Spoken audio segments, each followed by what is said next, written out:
जी नमस्कार, स्वागत है आपके अपने YouTube channel SGY science classes में और मैं हूं राममूर्ति। दोस्तों, जैसा कि आपको पता होगा कि हम लोग आधुनिक इतिहास के एक सीरीज़ पर काम कर रहे हैं और इस क्रम में हम लोग पिछले दिन एक नया टॉपिक शुरू किए थे जिसका नाम था महात्मा गांधी और उनकी प्रारंभिक आंदोलन। और इससे संबंधित एक वीडियो हम पहले से YouTube पर बना चुके हैं और ये हमारा दूसरा लेक्चर होने वाला है।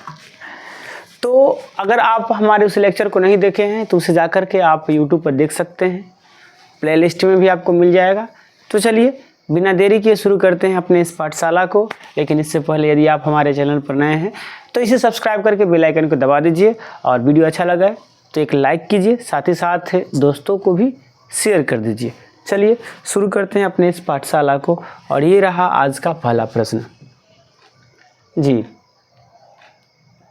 अब प्रश्न कहता है,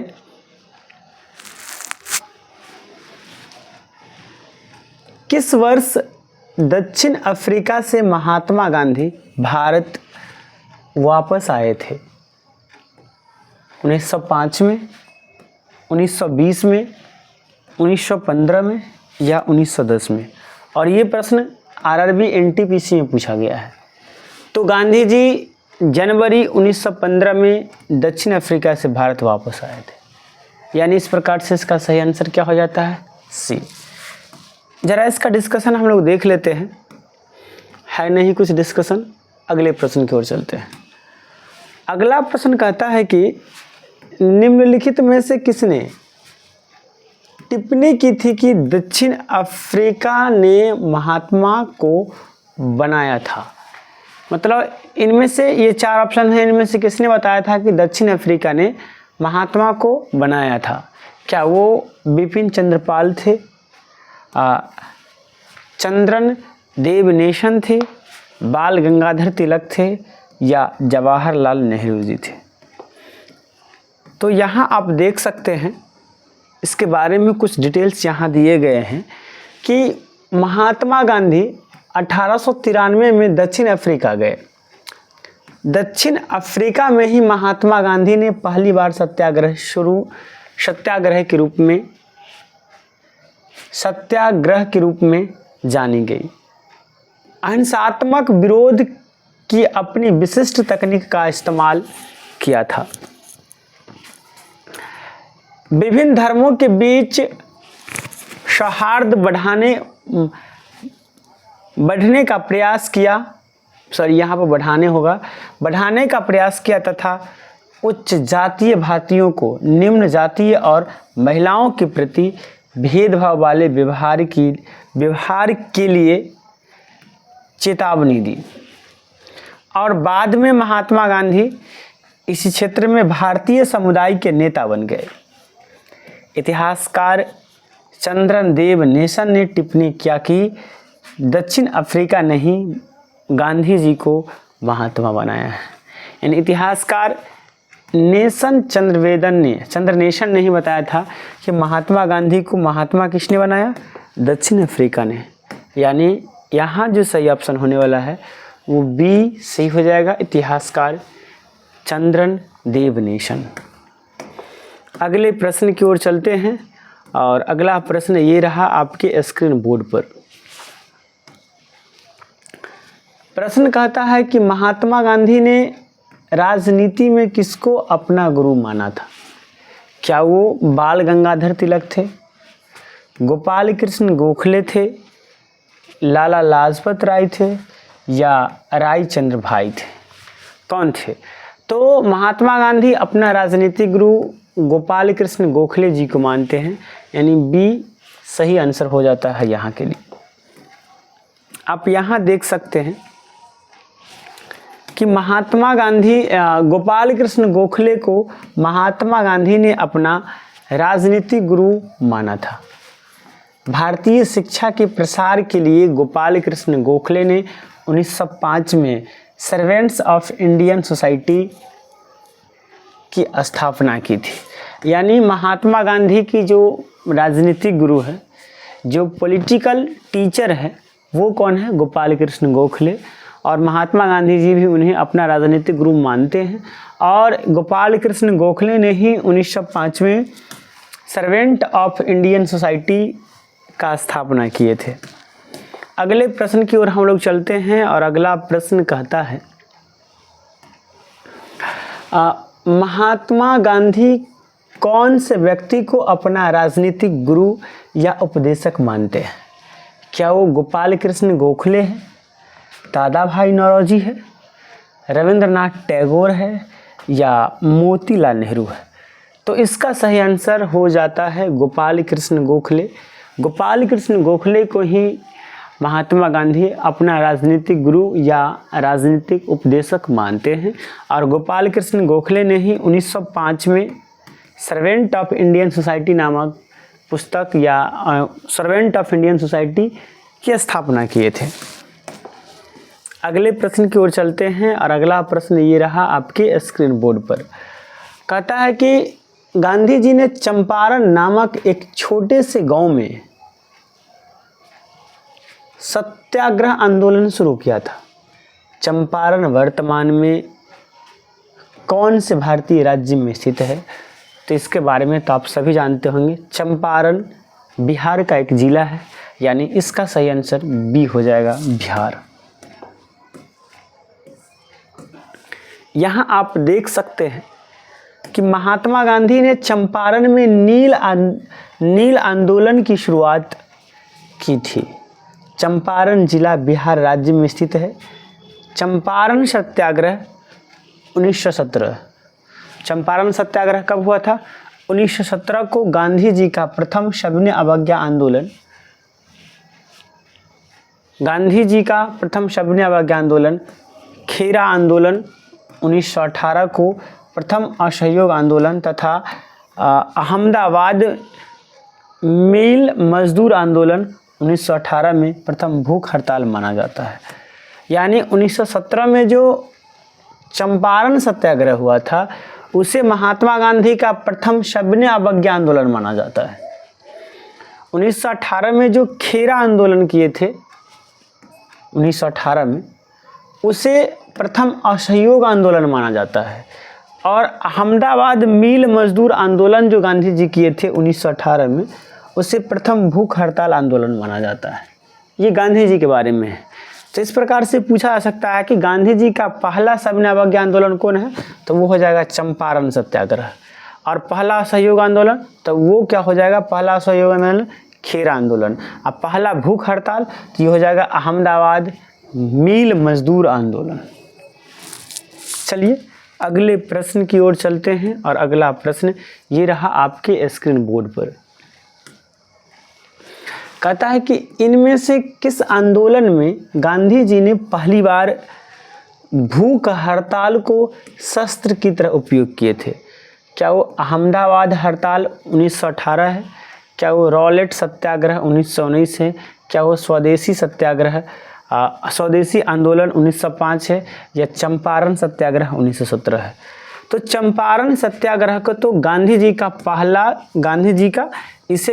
का पहला सविनय अवज्ञा आंदोलन माना जाता है।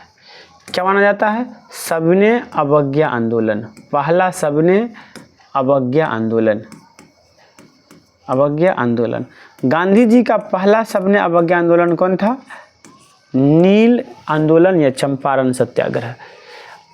ये जो है अहमदाबाद हड़ताल, इसे गांधी जी का, इस हड़ताल में गांधी जी ने पहली बार भूख हड़ताल को शस्त्र के रूप में प्रयोग किए थे। इसे गांधी जी का पहला भूख हड़ताल भी कहा जाता है, या प्रथम भूख हड़ताल कहा जाता है गांधी जी का ये। यानी यहाँ से जो सही आंसर होने वाला है वो ए हो जाएगा। क्या हो जाएगा? ए हो जाएगा सही आंसर, यानी अहमदाबाद हड़ताल 1918। आप यहाँ पर देख सकते हैं कि अहमदाबाद के मिल मजदूरों और मिल मालिकों के बीच फरवरी-मार्च 1918 को प्लेग बोनस को लेकर के विवाद हुआ। प्लेग बोनस गुजरात में मजदूरों को मालिकों की ओर से प्लेग फैलने के कारण दिया जाता था। जिसे कालांतर में बंद कर दिया गया था। श्रमिकों ने प्लेग बोनस समाप्त करने के एवज में उनकी मजदूरी में 50% वृद्धि की मांग की, जबकि मिल मजदूर 20% वृद्धि करने को तैयार हुए थे, जो कि मजदूरों के हित की दृष्टि से सही नहीं थी। मजदूरों ने इसका विरोध किया तथा महात्मा गांधी से सहायता एवं मार्गदर्शन का आग्रह किया। गांधी ने 35% बोनस देने का समर्थन दिया तथा प्रथम बार गांधी जी ने भूख हड़ताल की। मतलब होता क्या था कि जो अहमदाबाद में मजदूरों को प्लेग बोनस दिया जाता था, लेकिन वहाँ के जो मिल मालिक थे वो प्लेग बोनस बंद कर दिए। तो मजदूरों ने कहा कि ठीक है, यदि आप हमें प्लेग बोनस नहीं दीजिएगा तो आप हमें हमारे वेतन में, हमारी मजदूरी में 50% की वृद्धि कर दीजिए। तो मिल मालिक नहीं माने, वो कहा हम 50% की वृद्धि तो नहीं कर सकते हैं, हम 20% की वृद्धि करते हैं। जिसके कारण मजदूर क्या किए, आंदोलन शुरू कर दिए। और इस आंदोलन में वो मजदूर लोग जो थे वो गांधी जी से सहायता मांगे और गांधी जी को कहे कि सर आप मेरा मदद कीजिए, मार्गदर्शन कीजिए। तो गांधी जी क्या किए, पहली बार इस आंदोलन में वो भूख हड़ताल पर बैठे थे और जिसके परिणाम स्वरूप क्या हुआ था, मजदूर का वेतन 20% से 35% बढ़ा दिया गया था और इसीलिए इसे गांधी जी का पहला भूख हड़ताल माना जाता है। अगले प्रश्न की ओर हम लोग चलते हैं। तो अगला प्रश्न ये रहा आपके स्क्रीन बोर्ड पर, कहता है कि स्वतंत्रता संग्राम के दौरान हुए असहयोग आंदोलन की परिकल्पना में यह शामिल नहीं है। पहला, प्रशासनिक सेवाओं का बहिष्कार। दूसरा, विदेशी वस्तुओं का बहिष्कार। तीसरा, मशहूर हिंसा। और चौथा, ब्रिटिश उपाधियों का परित्याग। तो असहयोग आंदोलन के दौरान तो उपाधि का परित्याग तो हुआ ही था, तो ये तो आता है उसमें। मशहूर हिंसा या विदेशी वस्तुओं का बहिष्कार ये भी आता है और प्रशासनिक सेवाओं का बहिष्कार। ज़रा हम लोग डिस्कशन इसका देख लेते हैं। तो यहाँ आप देख सकते हैं कि स्वतंत्रता संग्राम के दौरान हुए असहयोग आंदोलन की परिकल्पना में हिंसा शामिल नहीं था। असहयोग आंदोलन स्वराज्य की मांग को लेकर किया गया था। इसका उद्देश्य सरकार के साथ सहयोग न करके कार्यवाही में बाधा पहुंचाना था तथा इसकी शुरुआत 1 अगस्त 1920 ईस्वी को नागपुर के कांग्रेस अधिवेशन से की गई थी, जो कि चौरी चौरा घटना के बाद स्थगित कर दिया गया। मतलब इसका उद्देश्य क्या था, हिंसा शामिल नहीं था इनके परिकल्पना में। इनके परिकल्पना में क्या शामिल नहीं था, मशहूर हिंसा। असहयोग आंदोलन का मतलब था कि हम ब्रिटिश सरकार का सहयोग न करके उनके काम को बाधित करेंगे, ऐसा नहीं कि हम हिंसा करेंगे। यानी मशहूर हिंसा का संबंध इससे नहीं था। यानी भी हम प्रशासनिक सेवा का बहिष्कार करेंगे, विदेशी वस्तुओं का बहिष्कार करेंगे और ब्रिटिश उपाधियों को परित्याग करेंगे। ये 3 चीज़ हुआ था, लेकिन मशहूर हिंसा नहीं हुआ था। आपको पता होगा कि जैसे ही हिंसा वाली घटना हुई, चौरी चौरा हत्याकांड, चौरी चौरा घटना हुआ, तब ये आंदोलन बंद ही कर दिया गया। चौरी चौरा घटना जैसे हुआ तब ये आंदोलन बंद कर दिया गया, क्योंकि इस आंदोलन का हिंसा से कोई लेना देना नहीं। ये तो अहिंसा के मार्ग अपनाने वाले महात्मा गांधी के द्वारा शुरू किया गया था। अगले प्रश्न की ओर चलते हैं हम लोग और अगला प्रश्न ये रहा आपके स्क्रीन बोर्ड पर और प्रश्न कह रहा है, 1 मिनट,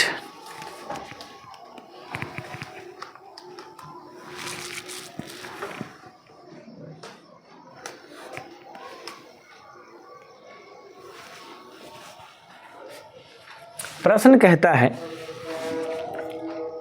1920 एवं 1922 के बीच गांधी जी ने असहयोग आंदोलन की शुरुआत की। निम्नलिखित में से कौन सा विकल्प इस सकारात्मक कार्यक्रम का अंश नहीं है।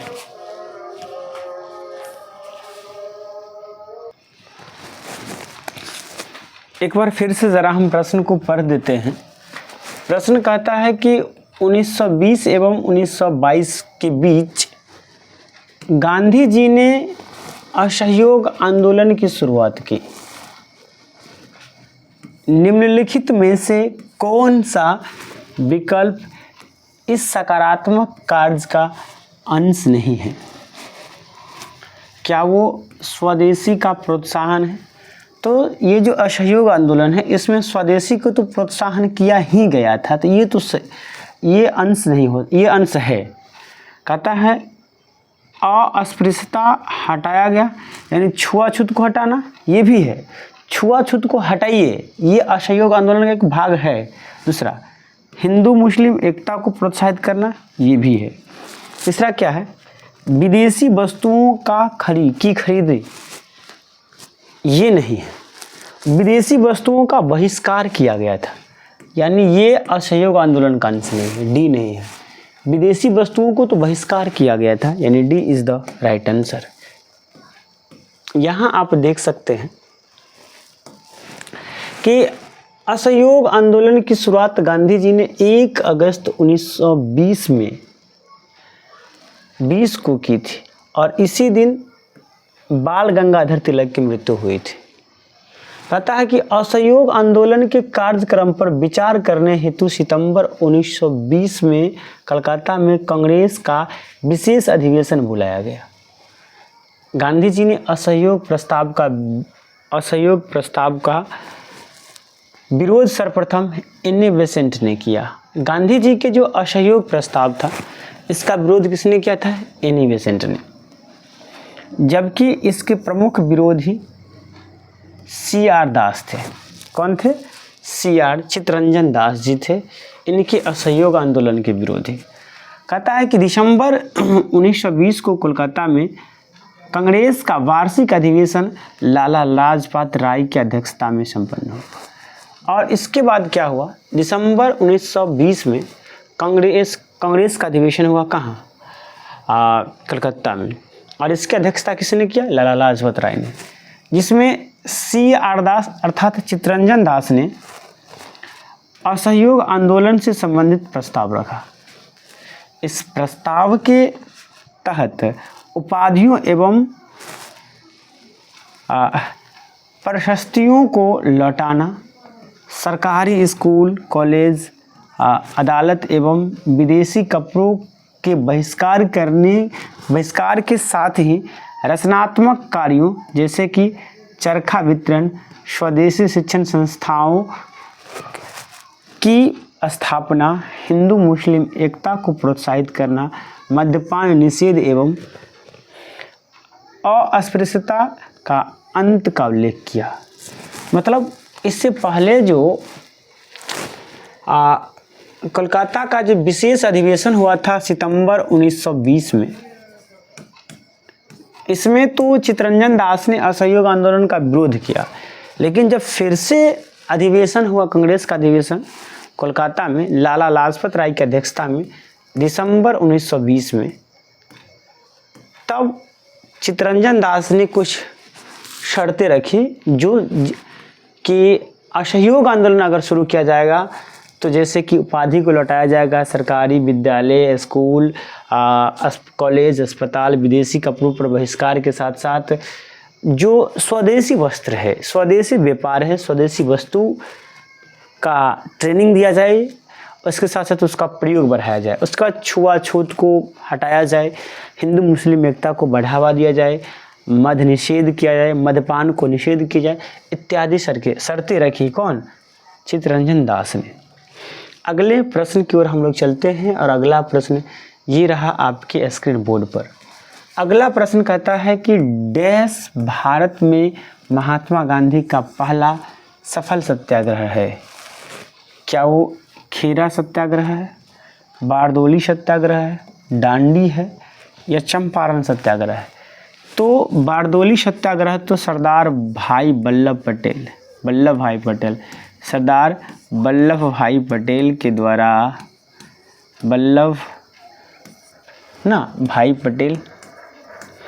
पटेल जी के द्वारा ये नेतृत्व किया गया था। खेरा सत्याग्रह नहीं, ये हो जाता है चंपारण सत्याग्रह। चंपारण सत्याग्रह जो है ये पहला गांधी जी का सफल सत्याग्रह। कहता है कि बिहार के किसान राजकुमार शुक्ल के आग्रह पर महात्मा गांधी ने अपना पहला सत्याग्रह 1917 ईस्वी में चंपारण बिहार में किया। चंपारण के इस ऐतिहासिक संघर्ष में राजेंद्र प्रसाद, डॉक्टर अनुग्रह नारायण सिंह, आचार्य कृपलानी गांधी जी के प्रमुख सहयोगी रहे। यानी कौन कौन सहयोग किए? डॉक्टर राजेंद्र प्रसाद, डॉक्टर अनुग्रह नारायण सिंह और आचार्य कृपलानी।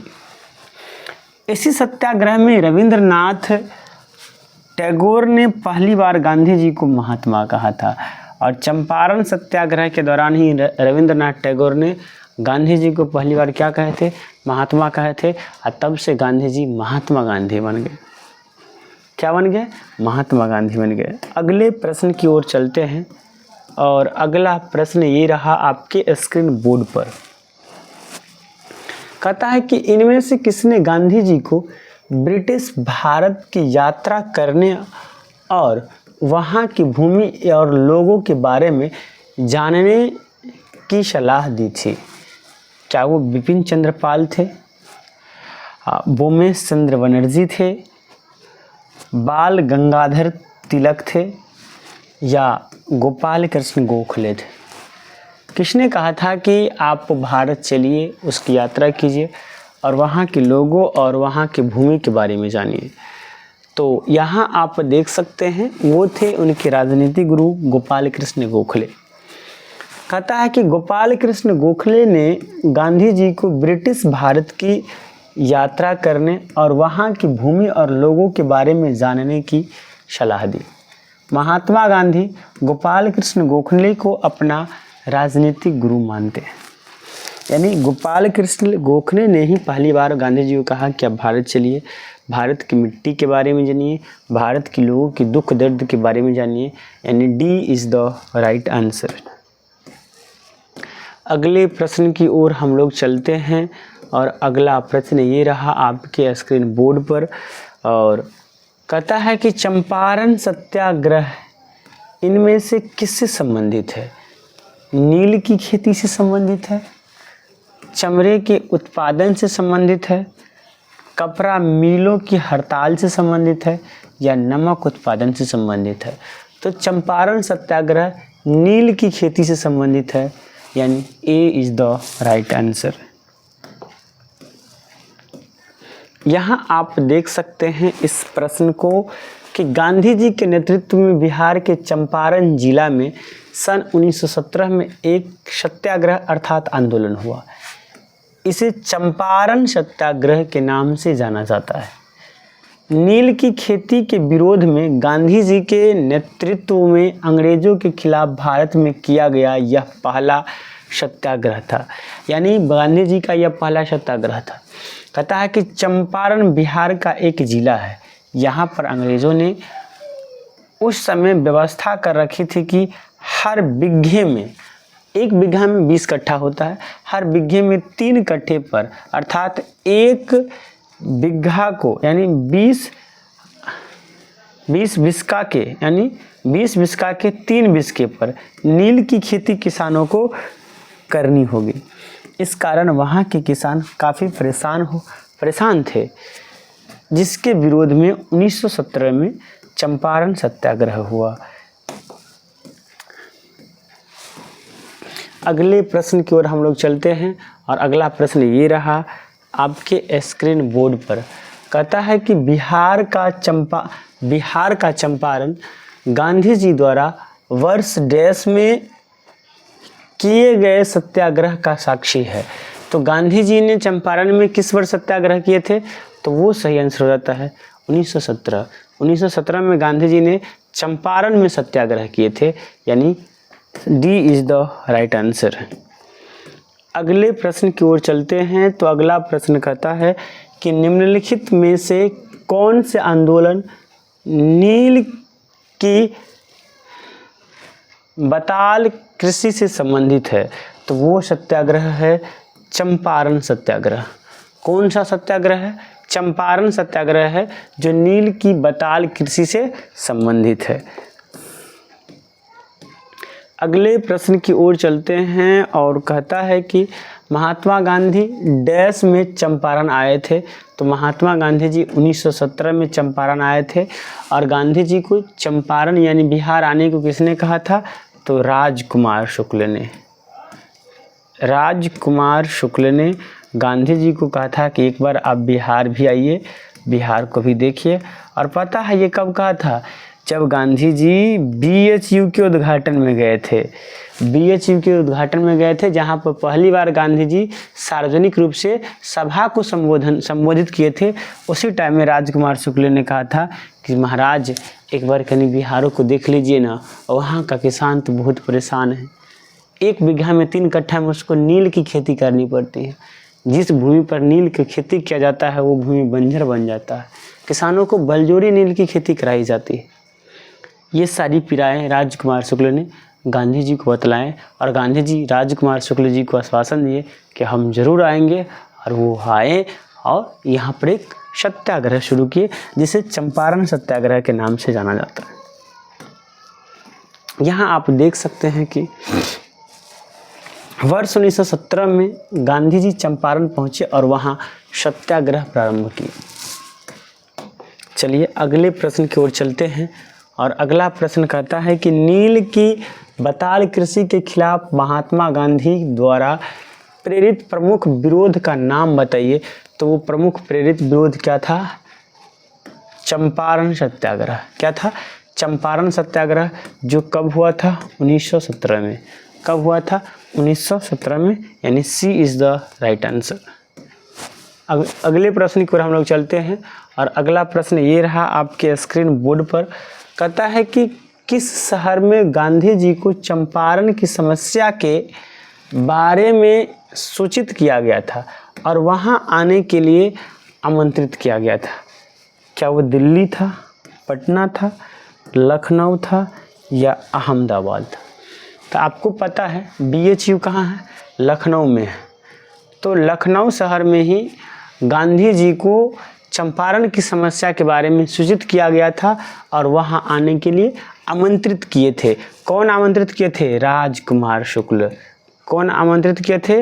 राजकुमार शुक्ल। राजकुमार शुक्ल जी ने गांधी जी को चंपारण आने के लिए आमंत्रित किए थे, यानी C is the right answer. यहाँ आप देख सकते हैं कि 1916 में अंबिकाचरण मजूमदार की अध्यक्षता में लखनऊ में कांग्रेस का वार्षिक अधिवेशन आयोजित हुआ, जिसमें गांधी जी का भी उपस्थिति थे। गांधी जी भी उपस्थित थे, जिसमें गांधी जी भी उपस्थित थे। गांधी जी की मुलाकात चंपारण के एक किसान राजकुमार शुक्ल से हुई। राजकुमार शुक्ल ने उन्हें चंपारण आने का निमंत्रण दिया और राजकुमार शुक्ल कहे कि महाराज एक बार चंपारण भी आइए ना। चलिए अगले प्रश्न की ओर चलते हैं और अगला प्रश्न कहता है कि उस व्यक्ति का नाम बताइए। उस व्यक्ति का नाम बताएं जिसने 1917 में महात्मा गांधी को चंपारण आने में अहम भूमिका निभाई। क्या वो अरुणा आशफ अली थे? क्या वो मौलाना मजहरुल हक थे, राजकुमार शुक्ल थे या बत्तक मियाँ थे? तो ये कौन थे? राजकुमार शुक्ल। अच्छा, बत्तक मियाँ का संबंध किससे है?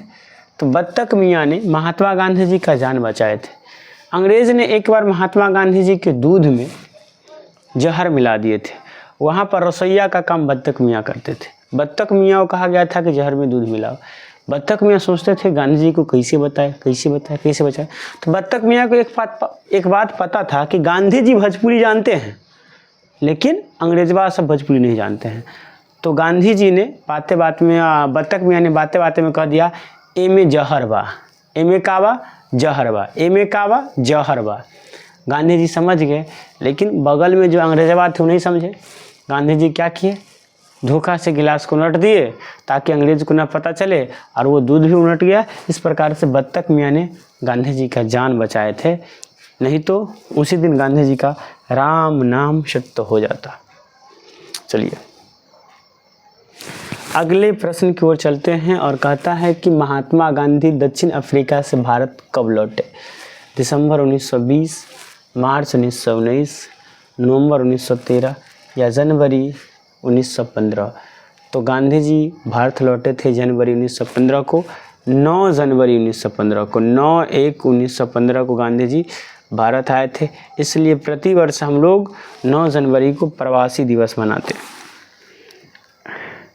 यहाँ आप देख सकते हैं कि महात्मा गांधी दक्षिण अफ्रीका से 9 जनवरी 1915 को भारत लौटे थे। अगले प्रश्न की ओर चलते हैं, लेकिन दोस्तों प्रश्न का ये श्रृंखला हो गया ख़त्म। मिलते हैं नेक्स्ट वीडियो में। आपको हमारा ये वीडियो देखने के लिए बहुत बहुत धन्यवाद। अब कैसा लगा हमारा ये वीडियो कमेंट बॉक्स में बताइएगा। अगर अच्छा लगा है तो लाइक कीजिए, साथ ही साथ यदि आप हमारे चैनल पर नए हैं तो इसे सब्सक्राइब करके बेल आइकन को दबा दीजिए, और हाँ, यदि संभव हो तो दोस्तों को भी शेयर कर दीजिए। चलिए मिलते हैं नेक्स्ट वीडियो में। आज के लिए इतना ही। जय हिंद, जय भारत।